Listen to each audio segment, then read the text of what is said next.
പാവിത്രത്തിന്റെ ഒരു അപ്കമിങ് എപ്പിസോഡിലേക്ക് എല്ലാവർക്കും സ്വാഗതം. വിദേശത്തു നിന്നും തിരികെ എത്തുന്ന ശങ്കരനാരായണൻ കാറിൽ നിന്നും ഇറങ്ങി വളരെ ദേഷ്യത്തോടു കൂടി അകത്തേക്ക് കയറി പോകുന്നുണ്ട്. പത്മയും മുത്തശ്ശിയും പിറകെ ചെല്ലുന്നുണ്ട്. എന്തു പറ്റി ശങ്കര, നിനയെന്താ ഇത്ര ദേഷ്യത്തോടെ എന്ന് ചോദിക്കുകയാണ്. ശങ്കരനാരായണൻ പത്മയോട് പറയുന്നുണ്ട്, എവിടെ നിന്റെ മകൻ ശ്രീ, ഇങ്ങോട്ട് വിളിക്കാവനെ എന്ന് പറയുന്നത് കേട്ട് വർഷ ഓടി വരുന്നുണ്ട്. അച്ഛാ, അദ്ദേഹം മുകളിലുണ്ട് എന്ന് പറയാണ്. എന്നാൽ അച്ഛൻ്റെ സൗണ്ട് കേട്ടതുകൊണ്ട് തന്നെ ശ്രീ താഴേക്ക് ഇറങ്ങി വരുന്നുണ്ട്. നീ എന്തടാ നിന്റെ മനസ്സിൽ വിചാരിച്ചിരിക്കുന്നത്? ഇത് ജസ്റ്റിസ് ശങ്കരനാരായണൻ്റെ വീട്. ഇതൊരു പൊറുക്കിയുടെയോ ഒരു കൊള്ളക്കാരൻ്റെയോ വീടല്ല. ഇത് കേട്ട് ശ്രീ അത് അച്ഛ എന്ന് പറഞ്ഞ് ന്യായീകരിക്കാൻ വേണ്ടി നിൽക്കുകയാണ്.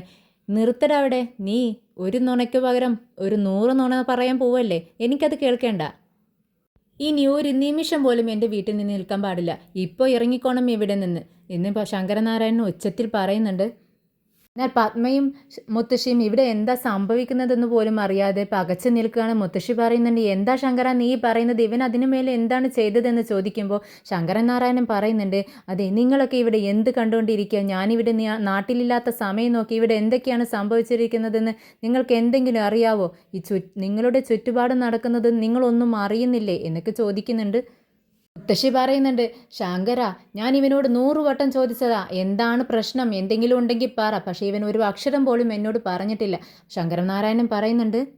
ശങ്കരനാരായണൻ ശ്രീയോടായി പറയുന്നുണ്ട്, എടാ, നീ ചെയ്യുന്ന അക്രമമൊക്കെ ഞാൻ അറിയുന്നില്ല എന്ന് വിചാരിച്ചോ?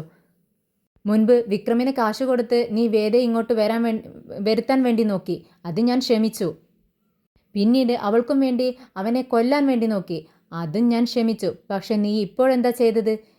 ഞാനറിയാതെ അവൻ്റെ ചേട്ടനെ കള്ളക്കേസ് കൊടുത്ത് നീ ജയിലിലാക്കിയില്ലേ? എന്തിനു വേണ്ടിയാടാ ഇതൊക്കെ? അവളെൻ്റെ മകളല്ല എന്നും പറഞ്ഞ് ഞാൻ അവളെ തള്ളി പറഞ്ഞതാണ്. ഇനി ഒരിക്കലും ഞാൻ അവളെ സ്വീകരിക്കില്ല. നീ എന്ത് പറഞ്ഞ് അവളിവിടെ കൊണ്ടുവന്നാലും ഞാൻ അവളെ സ്വീകരിക്കാൻ പോകുന്നില്ല. അത് നിനക്കറിയാലോ. പിന്നെ എന്തിനു വേണ്ടിയിട്ടാണ് നീ ഇതെല്ലാം ചെയ്യുന്നത്? നിന്നെ ഞാൻ ഇങ്ങനെയാണോ പഠിപ്പിച്ച് വെച്ചിരിക്കുന്നത്? ഞാനേ ഒരു ജസ്റ്റിസാണ്. ഇപ്പോൾ എല്ലാവരും എൻ്റെ മുഖത്ത് നോക്കി കളിയാക്കി ചിരിക്കുകയാണ്. ജസ്റ്റിസ് ശങ്കരനാരായണൻ്റെ മകൻ കോടതിയുടെ ശാസനയും കേട്ട് പിഴയും അടച്ച് നാണം കെട്ട് മടങ്ങിയിരിക്കുന്നെന്ന് പറഞ്ഞുകൊണ്ട് എല്ലാവരും എൻ്റെ മുഖത്ത് നോക്കി കാർക്കിച്ച് തൂപ്പില്ലടാ, എല്ലാവരും കളിയാക്കില്ലടാ, ഇനി ഞാൻ എല്ലാവരുടെയും മുഖത്ത് എങ്ങനെ നോക്കും എന്നും പറഞ്ഞുകൊണ്ട് എന്നെ നാണം കെടുത്തിയില്ലേ എന്ന് പറഞ്ഞുകൊണ്ട് ശ്രീയെ വഴക്ക് പറയുന്നുണ്ട്. ശ്രീയാണെങ്കിൽ അച്ഛനോട് എന്ത് മറുപടി പറയണമെന്നറിയാതെ നിൽക്കുകയാണ്. പിന്നീട് പത്മയോട് പറയുന്നുണ്ട്, പത്മേ, നീ നിൻ്റെ മകനെ മര്യാദക്ക് വളർത്തിക്കോ, അവനത് നല്ലത് പറഞ്ഞു കൊടുക്ക് എന്ന് പറഞ്ഞുകൊണ്ട് ശങ്കരനാരായണൻ റൂമിലേക്ക് കയറി പോവുകയാണ്. വീട്ടിൽ തിരിച്ചെത്തിയ വിശ്വം വിനായകനെ ഇങ്ങനെ സൂക്ഷിച്ചു നോക്കുക. ഈ നോട്ടം കണ്ട് എന്തോ പന്തികേട് തോന്നുകയാണ് വിനയന്. വിശ്വം വിനയനോട് ചോദിക്കുന്നുണ്ട്, എടാ വിനയ, നീയും ആ വേദയുടെ ചേട്ടനും കൂടി അറിഞ്ഞുകൊണ്ട് എന്നെ ചതിച്ചതാണോടാ? നീ ഇതെല്ലാം അറിഞ്ഞതുകൊണ്ട് തന്നെയാണോ ആ കമ്പനിയിലേക്ക് എനിക്ക് ജോലി വാങ്ങിച്ച് തന്നത് എന്നിങ്ങനെ ചോദിക്കുന്ന സമയത്ത് നമ്മുടെ വിനയൻ അങ്ങ് തകർത്ത് അഭിനയിക്കുകയാണ്. അയ്യോ ചേട്ടാ, എന്താ ചേട്ടൻ ഈ പറയുന്നത്? എനിക്കൊന്നും അറിയത്തില്ല. ഏതോ ഒരു ബ്രോക്കർ എൻ്റെ അടുത്ത് പറഞ്ഞു ജോലി ഇങ്ങനെ ഒരു കമ്പനിയിൽ വേക്കൻസി ഉണ്ടെന്ന്. അത് ഞാൻ ചേട്ടനോട് വന്ന് പറഞ്ഞു. അത്ര മാത്രമേ എനിക്ക് അറിയത്തുള്ളൂ. ആ കമ്പനി ആരുടേതാണെന്നോ അത് എവിടെയുള്ളതാണെന്നോ എന്താ ഒന്നും എനിക്കതിനെപ്പറ്റി ഒരു വിവരവും അറിയത്തില്ല ചേട്ടാ. ചേട്ടൻ എന്തിനാ എല്ലാത്തിനും എന്നെ ഇങ്ങനെ സംശയിക്കുന്നത്? എല്ലാവരും ഇങ്ങനെ തന്നെയാണല്ലോ.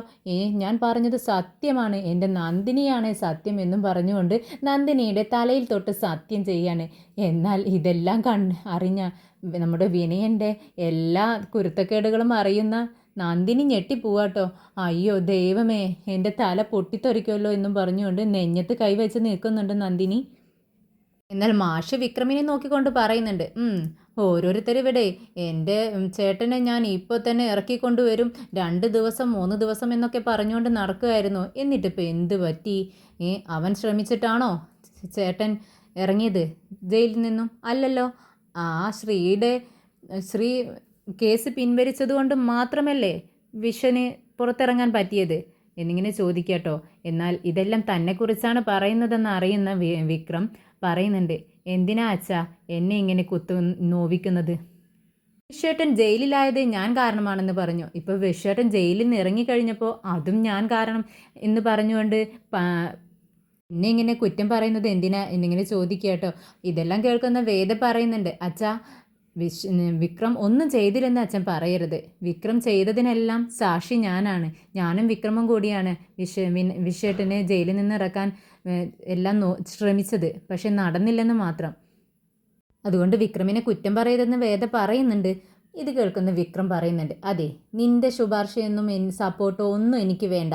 നീ മിണ്ടാതിരിക്കേ. നീ പുറത്തു പോയുള്ളല്ലേ ഇവിടെ നിന്നും. പക്ഷേ എന്തിനാ തിരിച്ചു വന്നത്?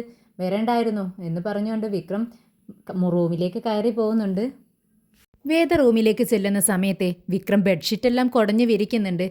വേദ ചോദിക്കുന്നുണ്ട്, എന്താ വിക്രം, ഇതെല്ലാം ഞാൻ നേരാൻ വണ്ണം കുടഞ്ഞു വിരിച്ചിട്ടതാണല്ലോ, നീ എന്തിനാ ഇതൊക്കെ ചെയ്യുന്നത്? ഇത് കേൾക്കുന്ന വിക്രം പറയുന്നുണ്ട്, അതെ, ഞാനോ നല്ലവണ്ണം ഉറക്കം വന്നിട്ടിരിക്കുക. എനിക്കിഷ്ടമല്ല ഇതെല്ലാം ഞാൻ ചെയ്യും. നീ പോ, എന്തിനാ ഇപ്പം ഇങ്ങോട്ട് റൂമിലേക്ക് വന്നിരിക്കുന്നത്? പോ വേദേ എന്നും പറഞ്ഞുകൊണ്ട് വിക്രം കിടക്കാനോ ഒരുങ്ങുന്നുണ്ട്. വേദ വിക്രമിനോട് ചോദിക്കുന്നു, അതെ വിക്രം, നീ എന്നെ ഒരുപാട് ലവ് ചെയ്യുന്നുണ്ടല്ലേ? ഇത് കേൾക്കുന്ന വിക്രം പറയുന്നുണ്ട്, ലവ് ചെയ്യുന്നോ? അതും നിന്നെയോ? ആ അതെ. അല്ല, എൻ്റെ ചേട്ടൻ എന്നെ വിട്ടുകൊടുത്ത് നിൻ്റെ ചേട്ടനെ രക്ഷിക്കാൻ വേണ്ടി പറഞ്ഞതല്ലേ?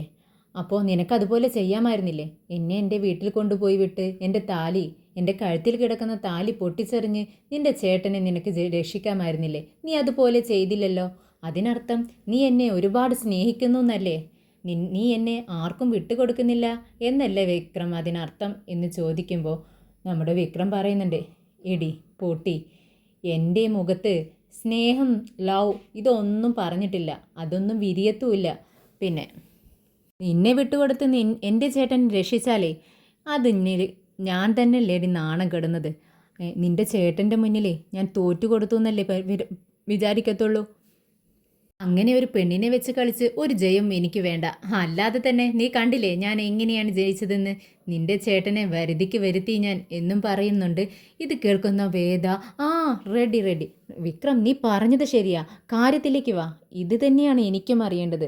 നീ എൻ്റെ ചേട്ടനെ എങ്ങനെയാണ് വളച്ചൊടിച്ചത്, നിന്റെ വരുതിക്ക് വരുത്തിയത്? എൻ്റെ ചേട്ടൻ എത്ര സ്ട്രോങ് ആയി നിന്നതാ. അദ്ദേഹം ഒരിക്കലും തീരുമാനം മാറ്റാറില്ല. പക്ഷേ ഈ തീരുമാനം എങ്ങനെ മാറ്റി? നീ കാര്യത്തിലേക്ക് വാ. എന്താണ് നടന്നത്? അതാണ് എനിക്ക് അറിയേണ്ടത് എന്ന് പറയാട്ടോ വേദ.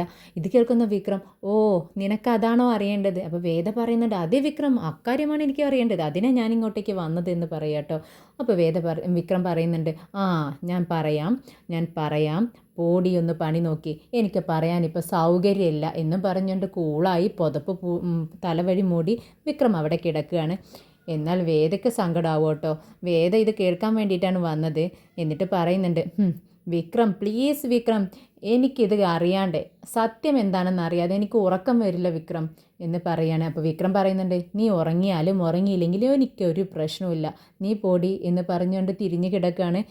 വേദയാണെങ്കിൽ പതുക്കെ വന്ന് വിക്രമിൻ്റെ മുതുകത്ത് ഒറ്റയടി കൊടുത്ത് അങ്ങ് ഓടുക കേട്ടോ.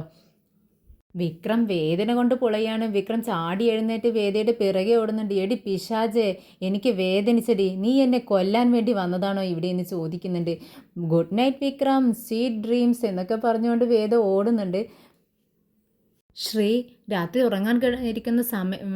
ഉറങ്ങാനായ സമയത്ത് റൂമിൽ ഇങ്ങനെ ആലോചിച്ചുകൊണ്ടിരിക്കുകയാണ്. വർഷ അങ്ങോട്ടേക്ക് കയറി വരുന്നുണ്ട്. ശ്രീയെ നോക്കിക്കൊണ്ട് വർഷ ചോദിക്കുന്നുണ്ട്, ശ്രീ ഏട്ടാ, എനിക്കൊരു കാര്യം അറിയാനുണ്ട്. എന്താ? അല്ല, ശ്രീയേട്ടൻ എന്തുകൊണ്ടാണ് കേസ് പിൻവലിച്ച്? അതിനുള്ള കാരണം അതാണ് എനിക്ക് അറിയേണ്ടത്.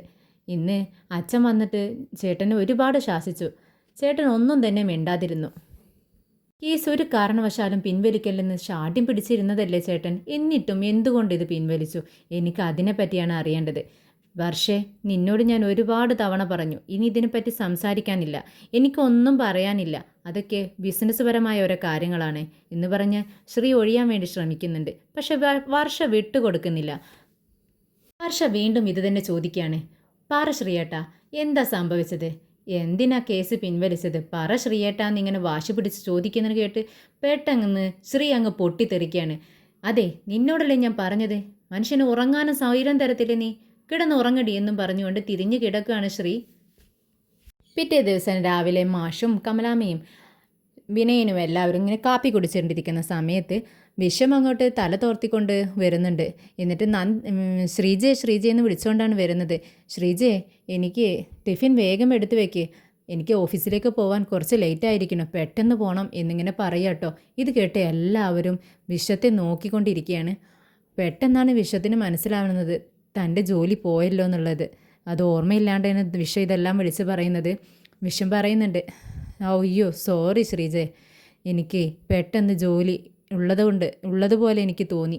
ഇത് പോയത് എനിക്ക് ഭയങ്കര സങ്കടമായിട്ടോ. എന്തായാലും ഞാൻ ഒരുപാട് പ്രതീക്ഷകളായിരുന്നു ഈ ജോലി കിട്ടുന്ന സമയത്ത്, എനിക്ക് ഒരുപാട് പ്രതീക്ഷകളുണ്ടായിരുന്നു, അതെല്ലാം നഷ്ടപ്പെട്ടു.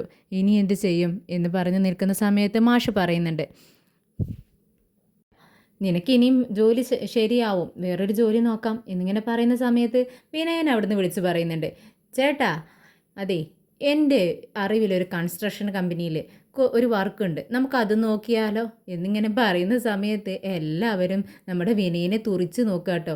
ഇത് കണ്ടിട്ട് വിനയം പറയുന്നുണ്ട്, എന്തിനാ എല്ലാവരും ഇങ്ങനെ എന്നെ തുറിച്ച് നോക്കുന്നത്? അപ്പോൾ നമ്മുടെ കമലാമ്മ പറയുന്നുണ്ട്, എടാ വിനയ, നീ ചെയ്ത സഹായം മതി, നീ ഒരു ജോലി മേടിച്ചു കൊടുത്തതിൻ്റെ ക്ഷീണം തന്നെ മാറിയിട്ടില്ല, ഇനി ഒരു ജോലിയും കൂടെ അവനക്ക് മേടിച്ച് കൊടുക്കലടാ, നീ ഇനി ഒന്നും ചെയ്യണ്ട, ചെയ്ത സഹായം തന്നെ ധാരാളം എന്ന് പറയുകയാണ്. എന്നാൽ നമ്മുടെ മാഷ് വിശ്വത്തെ ആശ്വസിപ്പിക്കുന്നുണ്ട്. വിശ്വ, എൻ്റെ ഫ്രണ്ടിൻ്റെ മകൻ ഒരു ഹോട്ടൽ തുടങ്ങുന്നുണ്ട്, അവിടേക്ക് ഒരു കാഷ്യറിന് വേണമെന്ന് പറഞ്ഞിരുന്നു, ഒരു 15 മുതൽ 18 വരെ ശമ്പളം കിട്ടും, നിനക്കത് ഓക്കെ ആണോ എന്ന് ചോദിക്കുക കേട്ടോ. ഇത് കേൾക്കുന്ന വിശ്വം പേടിയോടെ പറയുന്നുണ്ട്, ഏയ് വേണ്ട അച്ഛാ, ഇനി ക്യാഷ് സംബന്ധമായ ഒരു ജോലിയും എനിക്ക് വേണ്ട, ക്യാഷ് എന്ന് കേൾക്കുമ്പോൾ തന്നെ മനുഷ്യന് പേടിയാവുന്നു എന്ന് പറയുമ്പോൾ മാഷ് പറയുന്നുണ്ട്, വിശ്വ തളർന്നു പോകരുത് നീ, മനുഷ്യനായാലേ ജീവിതത്തിൽ ഒരുപാട് സംഭവങ്ങളുണ്ടാവും, ഉയർച്ചയും താഴ്ചയും ദുഃഖവും സന്തോഷവും എല്ലാം ഉണ്ടാവും, പക്ഷേ അതെല്ലാം നമ്മൾ തരണം ചെയ്യണം, എന്നാലല്ലേ നമുക്ക് വിജയിക്കാൻ പറ്റത്തുള്ളൂ. നീ കഴിഞ്ഞു പോയതൊക്കെ മറക്ക്, എന്നിട്ട് പുതിയൊരു ജീവിതം തുടങ്ങ് എന്ന് പറയുന്നുണ്ട്. അപ്പോൾ ശരി അച്ഛാ എന്നും പറഞ്ഞുകൊണ്ട് തലയാട്ടാണ് വിശ്വം.